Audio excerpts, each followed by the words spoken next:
Welcome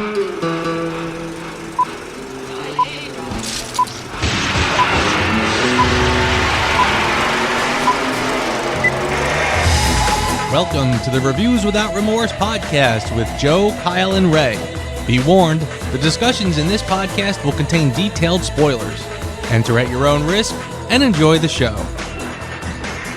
Gentlemen, how goes it? Happy Halloween, almost. Ooh, we're getting there. Mm-hmm. We are getting there. Yeah, very cool. And I love our names today. I think that very cool. We're starting to get a little cute. Very cool. All right, so the Mandalorian and Grogu trailer dropped. I've seen it, but these two guys have not. So we're going to watch it together and share our thoughts on it. Are you boys ready? Let's do it. All right, here we go.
Very cool.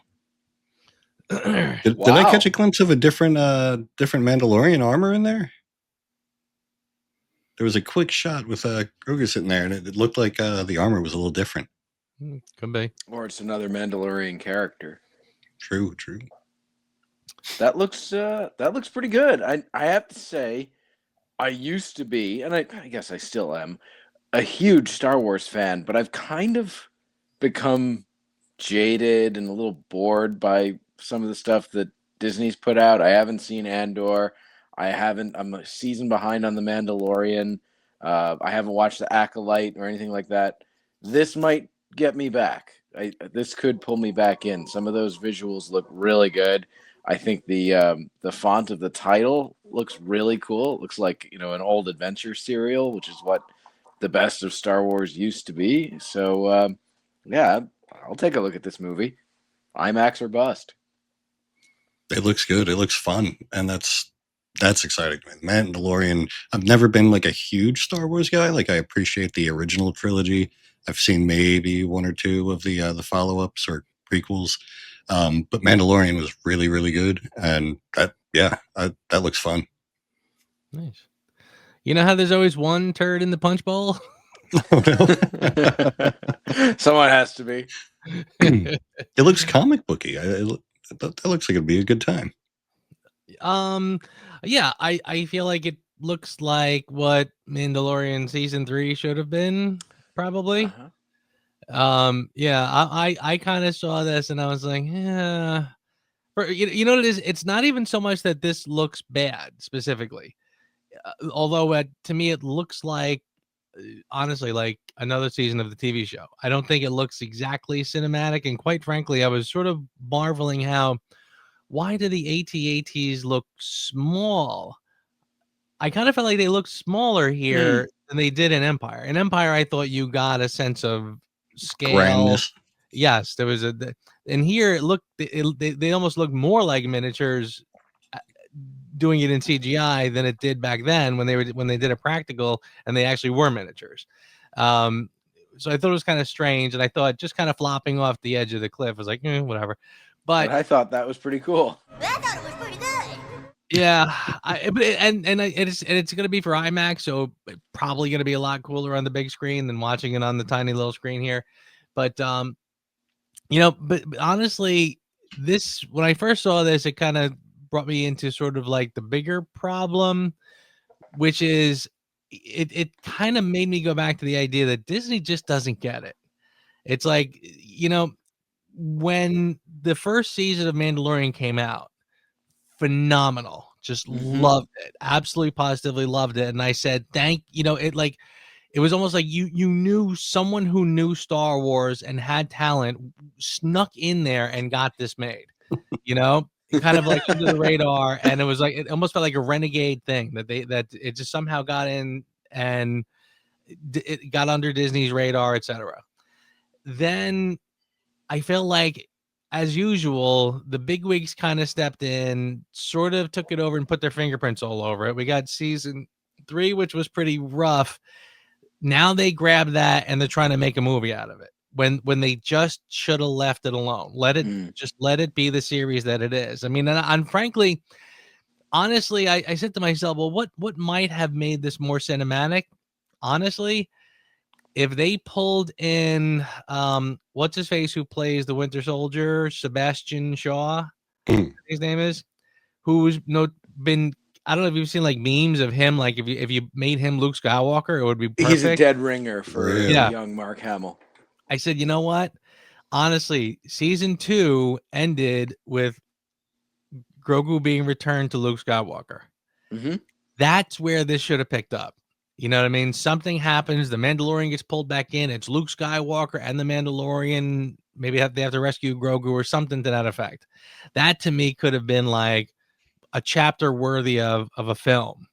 But I just based on what I'm seeing so far, and again, they didn't give us much. I mean, you don't even know what's coming. But I just felt like this kind of seems like just sort of more of season. This is kind of season 4 on the big screen. I'm not kind of getting it. So that's kind of my take on this. Well, I am really tired of the Disneyfication of Star Wars and just the tone of the content that they're putting out. And that's one of the reasons why I've really steered clear since I guess the last one I watched was Obi-Wan Kenobi. And I haven't gone back to that well, but they sure have. And they're just oversaturating the marketplace and the viewers with Star Wars stuff. And that's really what it is. It's content, it's stuff. It's not the once in a lifetime cinematic experience of seeing a new Star Wars movie anymore. They've kind of lost that. It's just like keep that machine going, keep cranking out the stuff, keep the sausage going. And it is frustrating, but I still think that this looks pretty entertaining. Yeah, I hope so. Like I said, I don't like being the turd in the punch bowl usually, but you're absolutely right. And honestly, it's funny. I remember when Solo came out, and one of the Disney execs came out, Bob Iger, I think, came out and said, you know what the problem is? We're just putting out too much stuff too quick, and we're going to tone it down and pull it back. And that's what they seemed to do. Then all of a sudden, Mando comes out, and it's a smash hit. Everyone loves it. So what do? Fire it right back up. Boom. 20 all of a sudden there's like 20 different titles thrown out. Like they just vomited out this big schedule of stuff, and it was like, holy Christmas, guys. I mean, so again, wrong lessons, fellas. I thought they really struggled with that first and second season of Mando, and I kind of wish they just didn't tinker with that. Well, it had a perfect ending. The ending of season 2 was spectacular. Flawless. It was a really emotional moment, and it gave the fans what they wanted to see without coming across as cheap fan service. And then they just couldn't leave it alone. Exactly. Yeah. So fingers crossed that they can pull something out of this. You the agent in charge of the case? That's right. What can I do for you, man? I'm here because I can't live with what I know anymore. And listen, this may sound a little bit crazy, but I know who the goddamn killer is. What makes you think that? You hadn't even heard me out yet, and already you doubt me. They were raised to obey their father, Go do some homework. to love him, to trust him, Night, boys. Sleep tight. Don't let those bed bugs bite. until Wake up. I've got something to tell you. What's wrong? There are demons among us. I can see the demons, while other people can't. I'm scared, Dad. Nothing that crazy could be real. A mysterious man arrives at the offices of an FBI agent and recounts his childhood, how his religious fanatic father received visions telling him to destroy people who were in fact demons. Written by Brent Hanley and directed by Bill Paxton, 2001's Frailty.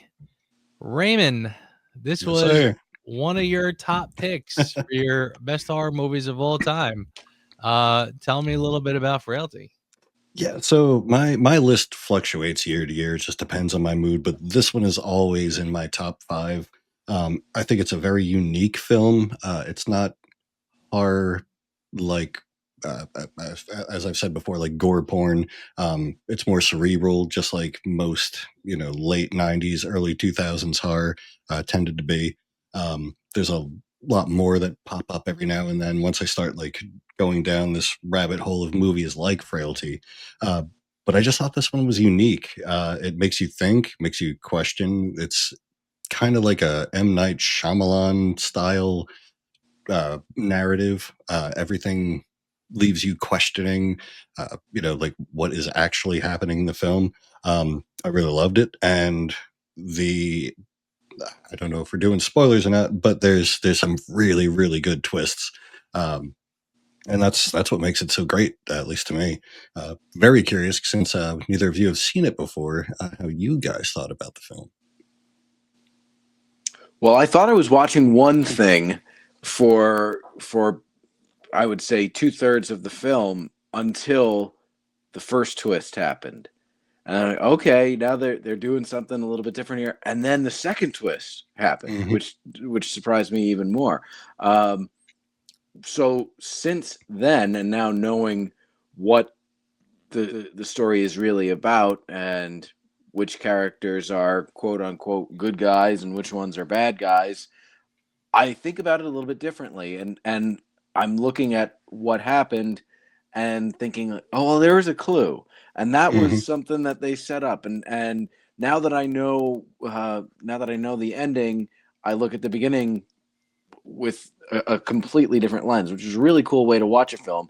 And the film that it reminded me of the most, you mentioned M. Night Shyamalan, but it reminded me of The Usual Suspects, where you have an FBI agent questioning somebody and hearing a tale being recounted, and we see that tale unfold, and it turns out the person giving the confession or being interviewed is not who they seem to be, and gets into the whole dual identity questions. So really good, interesting pick, and I'm pleased that I've seen this now. Very cool, very good. I'm with you guys in so far as it did have that vibe of kind of like The Usual Suspects and some other films. I almost feel like I'm reminded more of certain crime dramas like Lucky Number 11 and things like that, where it's kind of almost more about the mystery unfolding, this as the story is being told. And I definitely like that a lot. And there were certainly many moments in the film where I thought it was taking pretty interesting twists and turns. So it did keep me guessing right up until the end. I mean, I felt like, honestly, right up until the last frame, it was keeping me kind of, there were certain things that like every few minutes there would be something that kind of changed things up a little bit. So yeah, in that respect, it was very, very good. And I think we're probably all going to agree on this. I mean, I thought Bill Paxton was superb in it. And Yes. you know, as an actor and a director, I mean, I thought, wow. I mean, he really he's no William Shatner doing Star Trek 5. I mean, he knows how to direct a movie, you know? Very It's true. true. I mean, he What? gives such a chilling performance that you don't believe him, but you believe that he believes what he's Yes. saying. Like you Yes. really you buy it, and he's quite terrifying. So then when the twist of the story is unveiled, your whole worldview is completely shaken and turned upside down because we're really meant to believe, and it's important when you're watching horror movies to know what the rules of the universe are. Yeah. And we're led to believe that there is nothing supernatural at play here, and this is just the story of a dad who's lost his mind and is terrorizing his children. That's not what it's about, and it really it's only in the last 20 minutes where you realize that, oh no, there is some supernatural at Mm, play here, and maybe he is the good guy, and mhm. maybe this is real, and there are forces beyond our comprehension at play. Just a very different type of film than it sets out being, just because of not even the last act, but the last the last third of the last act. Really Mm. cool. It always reminded me of somewhere between like a Radio Flyer and Stand By Me. Once it goes Mm. back to the childhood and all that, it's like very Stand By Me with, Mm. like we're going through the kids' daily lives and stuff like that. And you're kind of a little Radio Flyer. Who was in that? Elijah Woods, the one that's about like Mm-hmm. parental abuse and all. So you kind of think that's where it's going with it. And as it progresses, just those little things. I mean, you the whole time you're just questioning the Bill Paxton dad. That's all he's referred to, Dad Minks. Like, okay, is he nuts? Is he crazy? Is this really happening? His one son, Adam, believes it. Fenton doesn't. Fenton seems like the sensible one, and you're seeing everything through his eyes. And one of the parts that stands out to me is how when you rewatch the film, when you watch Bill Paxton touch a demon, if you watch the reactions between Fenton and Adam when they're young, Adam reacts as soon as he places his hands on him. Fenton doesn't. So I thought that was a really interesting choice. Like, and you really have to pay attention because it's just a little like, "Ugh," or like his eyes get big, but Fenton just stares there like, oh my god, this is nuts. Like, Mm-hmm. it's a very cool way that they did it. Mm. Yeah, I totally agree. And to your point, honestly, it was like I said, it really did seem to start out to feel like it's a movie about one thing, and then before you know it was about something else, and then Yeah. you know, kind of like when we were talking last week about our favorite movies, favorite horror movies, and I just one of my also rans or honorable mentions was Ready or Not, and I said one of the things I really liked about that movie was that it kind of fit the landing, like it saw it through till the end where they were going. I feel like a lot of movies will toy with certain ideas, maybe this is supernatural, maybe it's not, but then they'll kind of pull in the reins a little bit and say, nah, it's we were just playing with you. It's about a crazy person or something or other. And this movie really did see it all the way through. And doubles down, I think, too. Yeah, I would agree with that. Mm-hmm. Yes, it doubles down and maybe even triples down because honestly, and we probably should say like at this point, I think we're teetering right around spoilers, so we might just Right. just mention Let's just do it. Okay, let's if you go. haven't for seen it it. yet, go see it and then come back. Came out in 2001. It's been 24 years, so You had your chance. Yeah, but no, I honestly, yeah, it really did. It really saw its message through all the way till the end, and I was it really was sort of fascinating. I will say this, I don't know. I thought some of the twists and turns I didn't quite know. Well, there was one in particular that I Sure. was like, I don't know if I like that, and Mm. I don't know if you guys could take a guess what it is, but The twist that you didn't like well, I or kind didn't of was buy? like, sorta. Um, So basically, I think I know what it is, but go what's ahead. that? When I when think the twist you don't like. go ahead, tell me. Oh, I think the twist that you don't really like is the last minute revelation that Adam is really living as a small town sheriff and using that position to fight the demons. investigate That's a these. great Yeah, to one. fight the No, demons. no, it wasn't that. No, Okay. yeah, no, that was okay. The one that I was not wild about was when there was sort of like a literal switch where you think he's Fenton the entire time, and then all of a sudden he's really Adam. Hmm. Because I didn't know if I thought that made good sense. Because it's almost like it's one thing if the character is putting one over on me and I'm sort of along for the ride, but I felt like the story was putting one over on me, meaning like the story is following along that this is Fenton and all of this is through his eyes, and it was almost like when they just sort of did a switch and said, no, I'm really Adam. I'm like, but does that make a lot? Like now I'm backtracking and the movie might work. Like if I watch this again, kind of like a Sixth Sense, like maybe I'll watch it again and it all sort of comes together.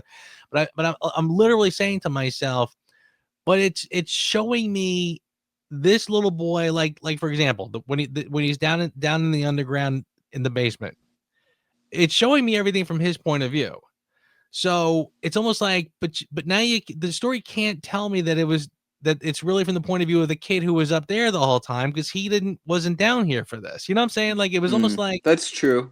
you're giving me the experience of one person, and then you're saying, haha, I'm really the other guy. But again, the camera literally was not following him the whole time. And like I said, if it was kind of Sixth Sense ish, where you know he goes down the basement and then 2 weeks later he comes up again, and you weren't really down there with him or something to that effect, and I kind of felt like that would have made more sense. But So let me defend yeah, Adam Fenton, who you think is Fenton, Matthew McConaughey. We should just start there too. Yep. Matthew McConaughey plays the adult Adam, who's saying that he's Fenton to the FBI agent, who up until I watched it this time didn't realize that was Wild Bill from Tombstone.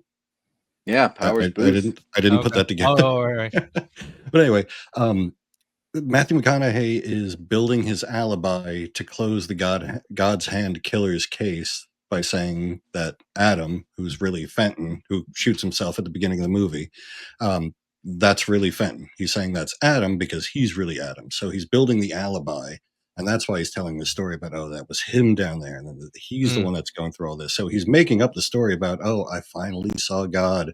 Now I can, go with you and Dad and destroy demons and everything. So that's how I took it anyway. He's building the alibi. He's telling the story. He's making up those parts to the FBI agent. What was his name? Wesley, was Agent it? Doyle, I think. Doyle. Yeah. Wesley Doyle. So he's making up those parts. He's telling everything that he knows from that to get him to buy the fact that yes, he's the killer. And then when it comes out that he's really Adam, not Fenton. Awesome. Now he has his alibi. He buries him at his brother's house. There's your killer the whole time. And I'll tell you why it works for me. Until the twist happens, the surrogate for the audience is the Agent Doyle character, and we're kind of watching the movie with him in mind, and he does not believe the story he's being told. So right off the bat, as a viewer, I'm watching this thinking like, okay, this is an unreliable narrator, and I don't necessarily believe everything that he's telling me. It's like a Usual Suspects type of movie where he has to convince the character of the FBI agent and then thereby convince the audience of his story because we don't trust him. We don't believe him. I like that. Yeah. And we shouldn't. Yeah. We shouldn't. He's not telling us the truth. And I also bear in mind that Adam walking into the FBI office, he also has an agenda walking in there. So by weaving the tale the way he does, that it's a means to achieve a goal. It's not a simple storytelling twist, or at least it's not only just a little storytelling twist. I mean, he's doing all this for a reason. Yeah, So it's almost like it. he wants to get away. He doesn't want to be on the radar anymore. So he has the opportunity. His brother killed himself. Okay, let's close the God's Hand killer case, and I'll be able to keep on doing what I'm doing, Yeah. and nobody will be none the wiser. So he's just setting it up that way to get his brother's already dead. He's going to use that to his advantage. That's how I take it. Yeah. And take out another murderer who's escaped justice. Demon. Yeah. Mm-hmm. So then here's a question too. So the brother that kills himself is actually Fenton. Yes. Why does he kill himself? I mean, like basically, he's been killing people. He's been actually killing people. He's a serial killer. So when Fenton comes out of the basement, he doesn't just say he saw God. He genuinely believes he saw God. Like, is that basically what the story is telling me? That he now, when Dad puts him in there and locks him up until he's able to see God. I mean, he comes out saying, like, it was almost like, he came out and he says, yeah, Dad, I saw God. I got a vision. I drank the Kool-Aid, and I can't tell. Is he telling his old man? Like, it was. I mean, and I think the movie wants me to. I think the movie wants me to not be sure. So it's. I'm not saying it's like weak storytelling, but it's like I can't tell at that moment. Did he really drink the Kool-Aid, or is he just saying that he did because he doesn't want to get locked up in the basement anymore, and he'll play along because he's trapped in this situation?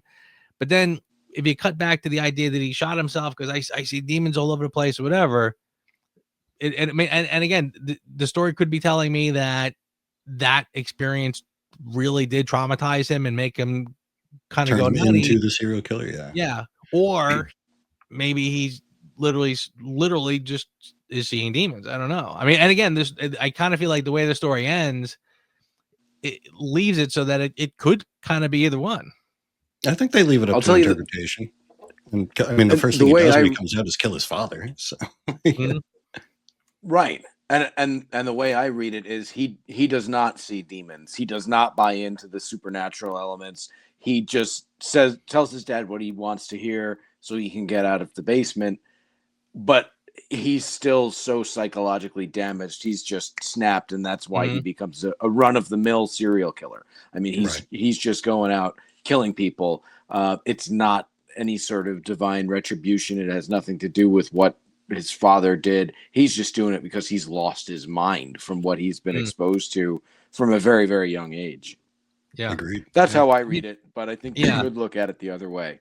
I mean, when he takes out his father, I'm saying to myself, okay, he has to have been, again, he's playing along, he's playing possum basically until he has this kind of moment, A, that he can kill his father, and B, that he knows he has to kill his father because he's right about to kill a human being, whatever. So, I mean, right up until that point, I'm saying, okay, he again, he's well aware of what's going on, that his dad's crazy or whatever, or at least what we think. I will say, by the way, that was a pretty healthy twist when Adam grabs the axe and finishes the job. I was like, I didn't see that coming. When he charges at the camera, just seriously. Yeah.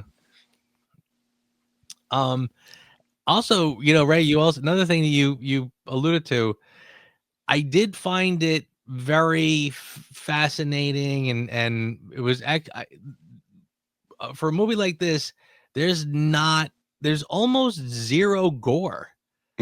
All of the violent moments are off screen, and you're looking at the reactions of the people watching. And I kind of thought that was really kind of well played, in that kind of old Psycho sort of way. Yeah. I mean, and it's the reactions look so genuine too. I mean, when you're looking at young Fenton, he looks just terrified when something happens, and then you look at young Adam, who also has this ability, and he kind of like cracks a little smile, something like that, because he knows that or you think he knows that he's doing the right thing.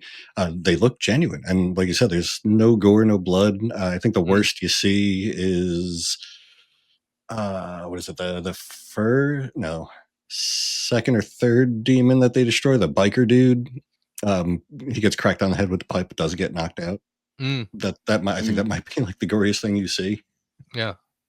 And when the dad gets killed, that's Oh, yeah, with probably the the axe. most graphic killing of them all, and it should be because he's the most significant character to the story. Yeah. Yeah. Yeah. Yeah. And I think in that case, you kind of needed to see what was happening in that for that Yes. moment. But yeah, it was not gratuitous. I mean, there was not like just No, not at gore all. and blood everywhere and Yeah. all kinds. I mean, it was pretty. What did one of my favorite parts of the movie are the actual when you think of divine intervention, if God or an angel is going to come down and be like, I'm going to give you weapons to destroy demons, like I'm thinking like, a grand gold cross bejeweled, like stuff like that, like the Yeah. spear of destiny, something. What did you guys think of the actual weapons? I thought it was so blue collar and funny. Like it was amusing. I'm like, that's one of the things that makes you think like, okay, he's off his rocker. Yeah. Comes home with a pair of work gloves, Yeah. a lead pipe, and an old Yeah. axe. Right. It reminded me of Clue. It was like the weapons from Clue almost. Right. But Right. I think that's what we're meant to believe. It's a deception that, yeah, you're supposed to think, okay, if he's been sent these weapons, these demon killers from on high, yes, it's going to be like a spear of destiny type of thing. He's bringing home an axe and a pair of work gloves that anybody could find. Okay, this guy's just crazy. Like he's just a loon, because that's what the movie is telling me Right. for most of its runtime, that the guy is just a loon and there are no supernatural forces at play. He's just an insane person who's corrupted his kids into his scheme.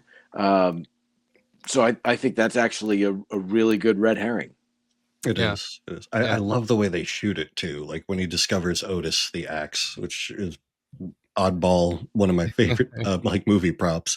Yeah. But you just see the barn with the sun shining directly in. There's the tree stump with the axe in it, and it's beautifully shot. And you're like, okay, if Mhm. he's nuts, I could totally see how he thinks God set that weapon.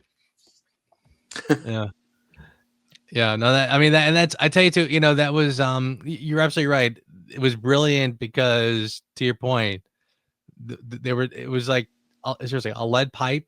This is the divine weapon that God gave you. Yeah. I mean, honestly. So right. So of course you're looking at this guy like he must be nuts. But again, one of the brilliant things about it is that his logic never cracks. Like he sticks to the, like, even the early on, like when he first wakes his kids up and tells, I just had a vision, God told me this, yada yada yada, and the kid the next morning he's like, okay, maybe this was just all a dream, maybe we're gonna all forget this ever happened. And then as he's getting out of the car, he's like, oh, by the way, don't tell anybody what I told you last night. See you later, bye. And it was like Oh things shit! like that. Yeah. But but the way he sticks to it, like at one point he kills the sheriff, and he's, you made me kill a person this time. Like Yeah, he gets violently the other sick. two were demons, you forced me to kill a person. This was not what I was supposed to do.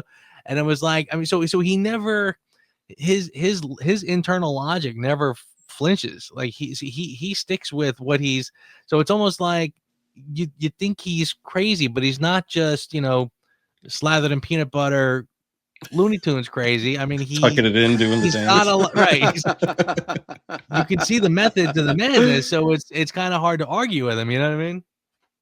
Very true. Well, that's what I was saying before. Like we as the audience don't believe in his visions, but we believe he believes it. Like he 100%. conveys that he really does see the visions. He really does believe that he's hunting demons. He's warped, and of course the big twist is it turns out he's not, and he actually is seeing these visions, and he is destroying, I guess you could call them demons, but up until that point we don't know that. We just think that this guy is off his rocker, but he really believes in what he's doing. Mm. Yeah. And that's the best kind of, I don't know. So I'll say this, there's moments, as even just as we're reflecting on the movie, I'm saying to myself, does it hold up to like, Sixth Sense level standards in terms of dropping the little clues in different places and being able to watch this again and having everything sort of make sense from that, now that I know the twist, does it still hold up? I don't know if I would agree that it does, but again, I probably would have to watch it again to really say yes or no. But I find myself doing that. Like now that everything is unraveled and unfolded, does it all, looking back, does it all make sense? I think it's That's a good question. Yeah, like the way that you can go back and watch Sixth Sense, and then you pick up on, the wife having dinner alone, but he's there, but he's late, and then she gets up and walks away. Happy anniversary, whatever. I don't think you would pick up things like that in this. I think for Frailty, it's more uh, paying close attention to the actors themselves and the way that they react to the different situations. You can see like little mannerisms and like reactions to what's happening in the scene where you kind of can pick that up. The angel told me that God would be sending weapons. Maybe you just dreamed it. Maybe you're not right in the head. God will be sending a list of the first 7 demons, These are people's names. and they'll look like people. They're not. Dad made up this whole thing. Do you understand? Well, if it has to be done, it has to be done. This movie, I find it to be a real actors movie because it's not a huge cast. It's a relatively small cast. There aren't a lot of big set pieces, special effects, stunts, explosions, pyrotechnics. This is an actors movie. I almost feel like this movie could be a play, and I'm watching a minimal cast sort of speak directly to the audience. I could see that, yeah. I don't know how you guys feel about that. I agree completely. I think it's dependent on everybody's acting. Like you said, there are no big stunts, nothing like that. It's not even that violent, at least what you see on screen.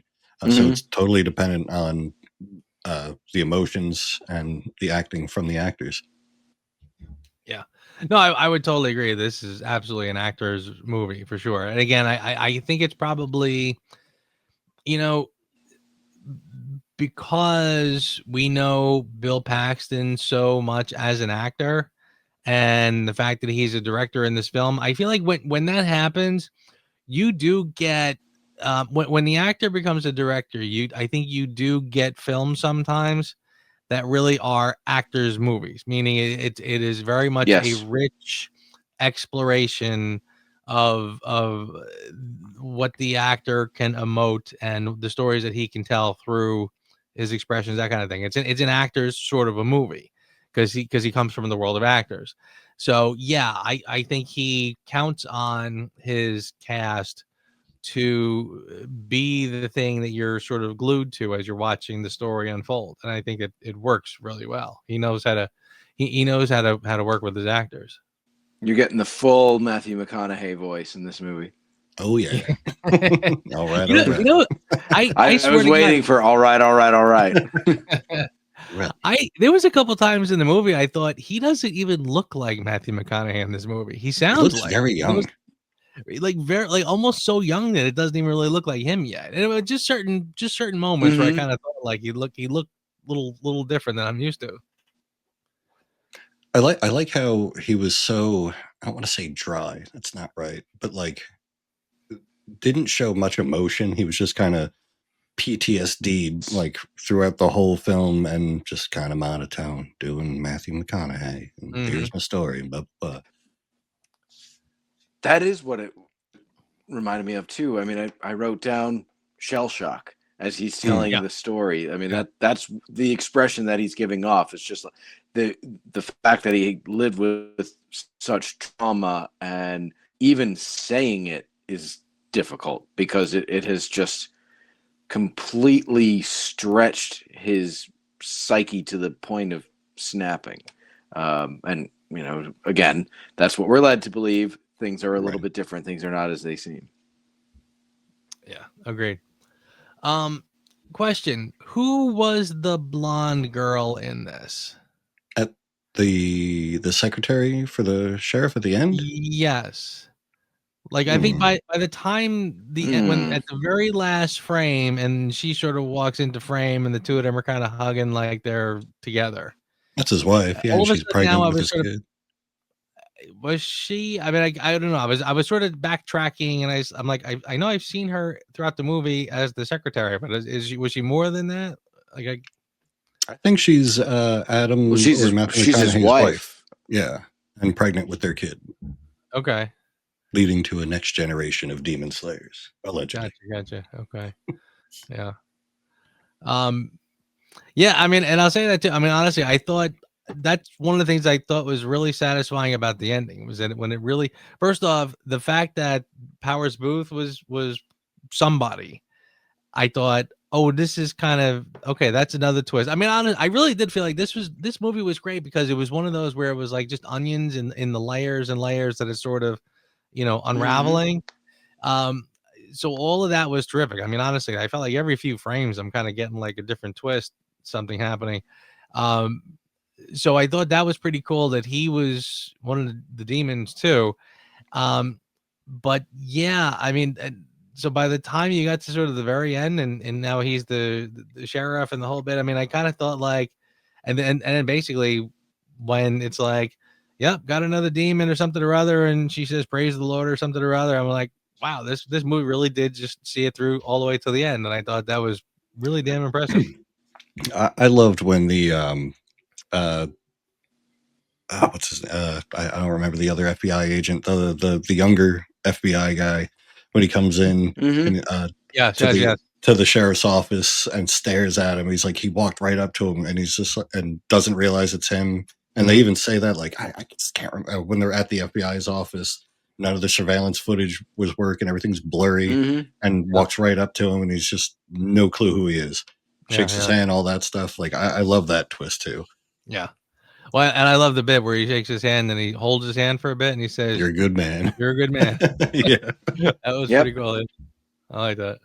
Yeah, I mean, there really are clearly forces beyond nature at play here. I mean, something obscures the surveillance footage, and something makes Doyle's partner forget what Adam Fenton looks like. Yeah.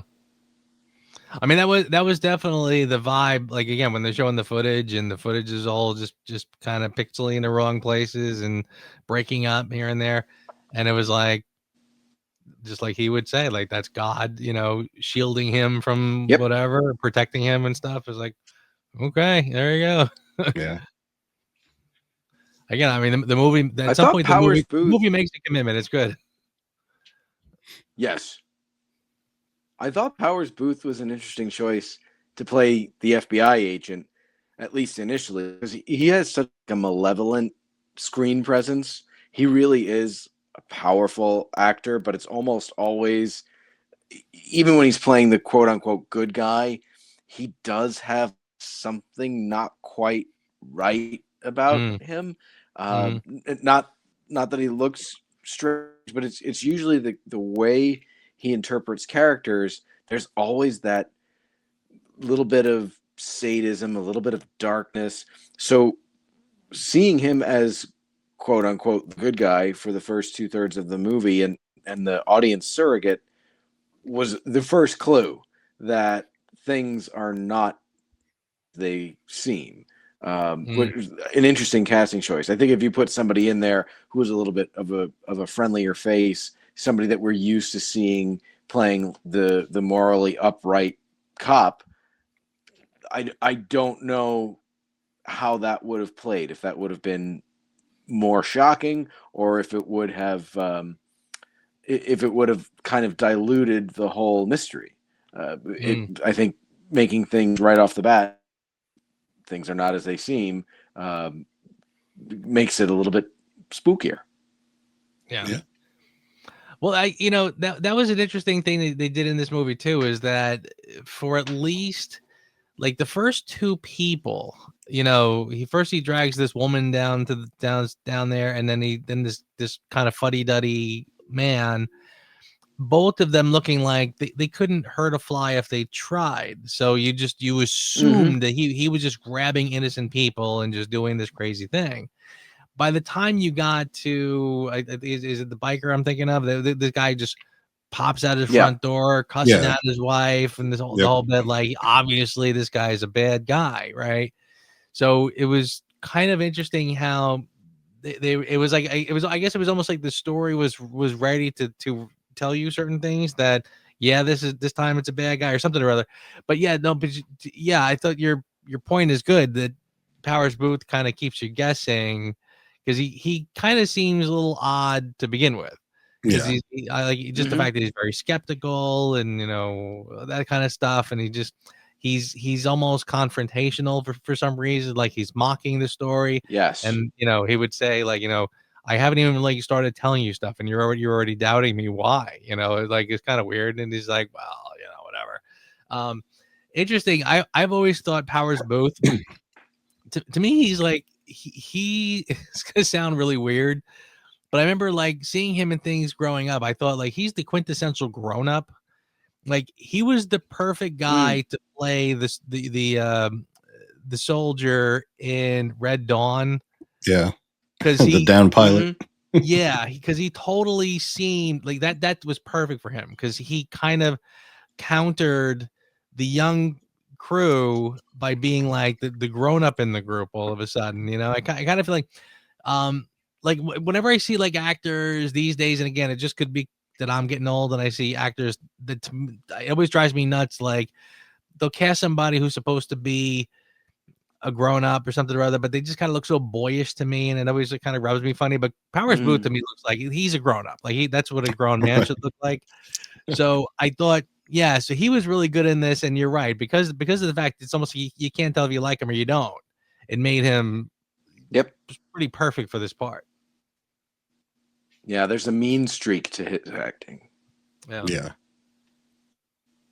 And Joe, going back to what you were saying too about how Bill Paxton's father character, he holds the line all the way through the film. Another thing I wanted to mention too is when young Adam comes up to him with, "Oh, I got my own list. God came to me," and he's like, "Isn't that that boy that bullied you in school the other day?" He's like, "You can't be making this. This isn't right. The people that are on my list are demons. You can't just make this up." And Fenton realizing, looking at that situation, just going like, "This is going too far." I thought that was a nice little touch too, like that there is a moral compass that you're not going to realize until the end of the movie. Like, it's not just a slaughterfest type deal. Yeah. But actually, but that's actually pretty good foreshadowing too, because honestly, he's coming up with his own list, saying God came to me too with a list. But by the time you get to the end of the movie, he is doing that same thing. Right. So that could have been totally legit. Exactly. You know what I mean? Like, Bill Paxton. It's interesting because now Bill Paxton is playing the other side, where it's like someone's now coming to me with their story. I don't know if I believe it either, the same way they didn't believe my story, whatever. So it's almost like, God doesn't tell Bill Paxton whoever else, gets the power too, or that kind of thing. So he doubts it too. But by the time you get to the end, it's like, I guess that's the movie's telling us that's he had the gift too. Right. Could have been. So there goes that's my 6 cents little hint earlier on that I was talking about. Is that true? Why would I make it up? It's all a big lie. I don't want to run away. You are hiding something from me. What is it you think I'm hiding? When I lay my hands on them, I'll reveal them for what they truly are. I got a pretty good idea what them bodies are. I'll tell. Craziest thing I've heard in a long time. All right, gentlemen, I think it is time to score this film. Who wants to go first? Ray, do you want to take this one? Since again, this was in your top 5. Sure. So as far as horror movies go, again, I will never give anything a 10 because it's just nothing is perfect. This was my number 2 next to The Exorcist, or just underneath The Exorcist. I would give this one an 8.6. I think it's close to a 9. But I think that's Exorcist territory when you're hitting those high 9s under the 10s. But it's enjoyable. It's got twists, makes you think. I absolutely adore this movie. like it. Kyle, what do you got? I'm not quite as high as you are, but I'm up there. I'm giving this movie an 8. I was very entertained. I loved how, and this phrase gets so overused, but it's true. It subverts expectations because it's a very grounded movie, a very true to life movie until it isn't, and then you're left questioning everything that you just saw. Maybe he really is having supernatural visions, and the dad was the good guy all along, which just changes your perception of the entire film. So that made it really fun to watch and then think about after the fact and unpack in your head. And I'm really interested to see how this is going to play in a rewatch. So good choice, Ray. I appreciate it. Yeah, I'm with you there. Honestly, this was not disappointing at all. I will say I was kind of teetering between like a 7 and an 8, and I wasn't really sure which way I wanted to go. And I think I'll pull a Ray here and give it like a 7.5. So, but yeah, no, I thought this was a pretty great film, and again, it really did keep me guessing right up until the end. And like I said, I am curious to see if it holds up on repeat viewings, but again, I won't get into my specifics. I'll save a little bit for our but yeah, I just thought it was a very, very well crafted, very well done film. Excellent. Glad you gentlemen enjoyed it. So, for your consideration, Ray, tell me something. No, I want to know what's going on down here. Okay. He's holding back on something. and it's a small thing, but I loved it. And once I knew the twist of the story, it made me love it even more. But I wrote down that I really liked the lighting in this movie, specifically during the scene where they're in the car driving to the Rose Garden, and the way that both Powers Booth and Matthew McConaughey are lit. Half of their faces are lit, and the other half is in shadow. Both of them are like this. And I just wrote down, just cool lighting or something like that until I realized what the story was truly about. They're both two-faced men. They're both hiding something. Their personas are split. They're not trustworthy. Neither one is telling the truth.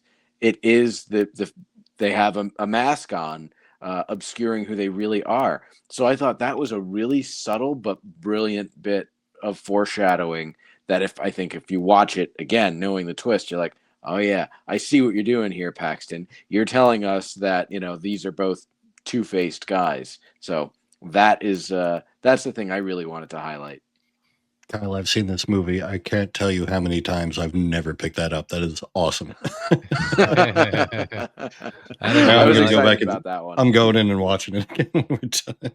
Nice. All right, Ray, you going next or you going last? No, go for it, man.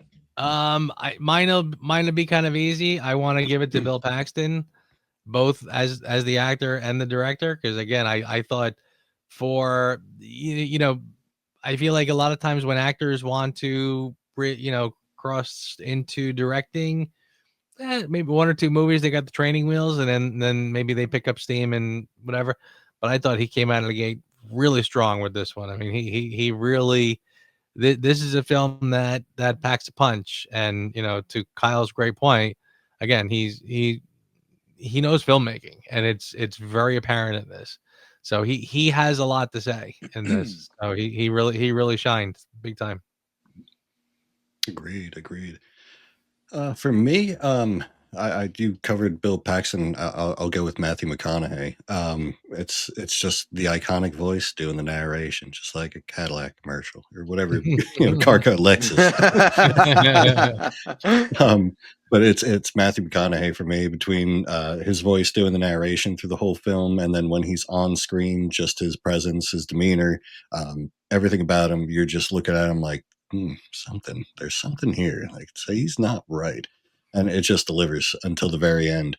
And I mean, overall, again, I love this movie. So, but I think it's he's what really ties everything together. And I mean, obviously, hand it off to the two kids, their acting chops as well.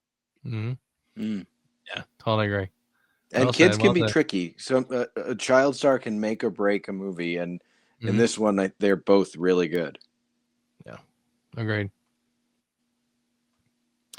But who asked you? Who's got one? Ooh, the Who Asked You? I'll do Who Asked You. The score. I don't. There's Mm. nothing memorable. Mm.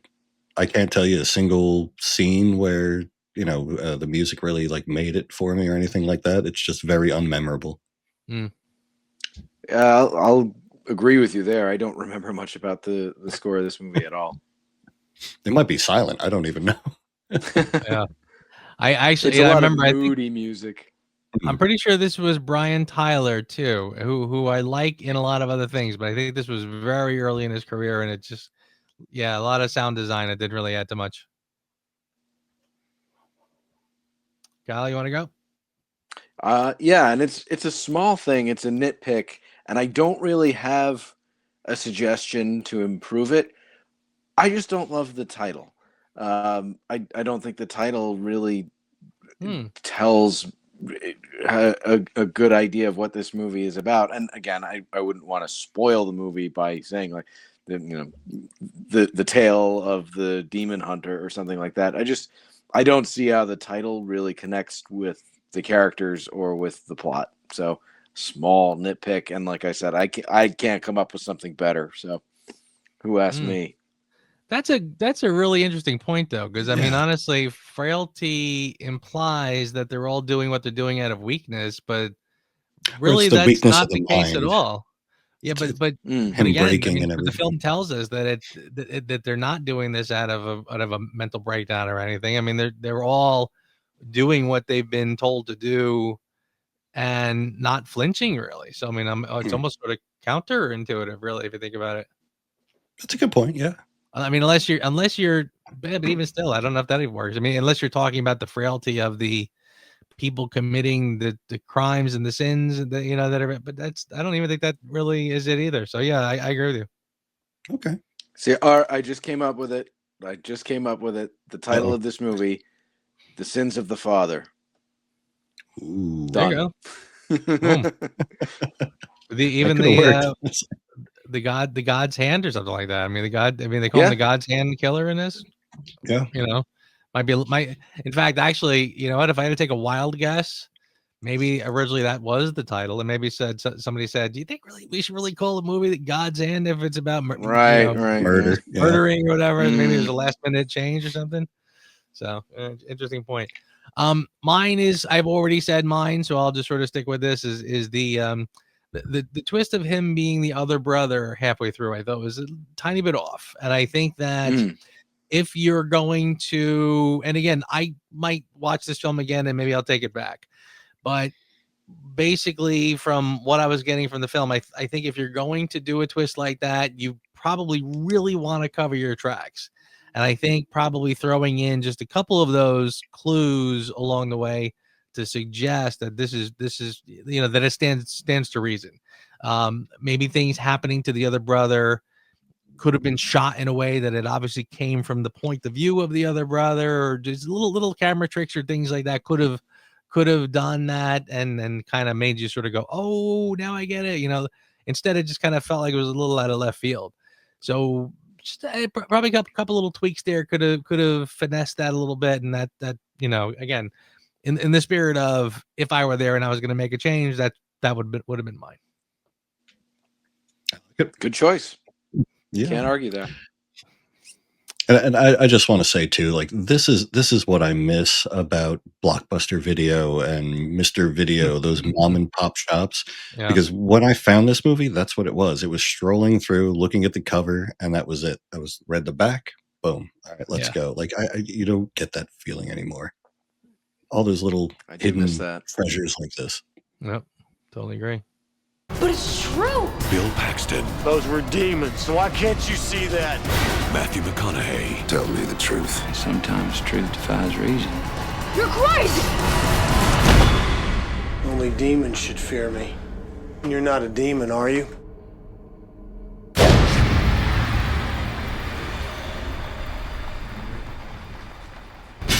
Gentlemen, I think that is Frailty, and I think that is the first of our Halloween Halloween scary movies. Nice pick, Ray. That was a really good choice. Glad you guys Lots enjoyed of it. fun. So we have to decide what our next one is going to be. There's two others that we have to pick from. Drum roll. We'll flip a coin or something. We will. We'll figure it out. All right, gentlemen. Thank you very much, and I will see you here next time. Take care. Thanks for listening to the Reviews Without Remorse podcast with Joe, Kyle, and Ray. Join us here every Thursday for a new episode. You can also find our episodes on our YouTube channel. Check the link in the description. All clips in this podcast are for commentary and critique and are considered fair use. No copyright infringement is intended.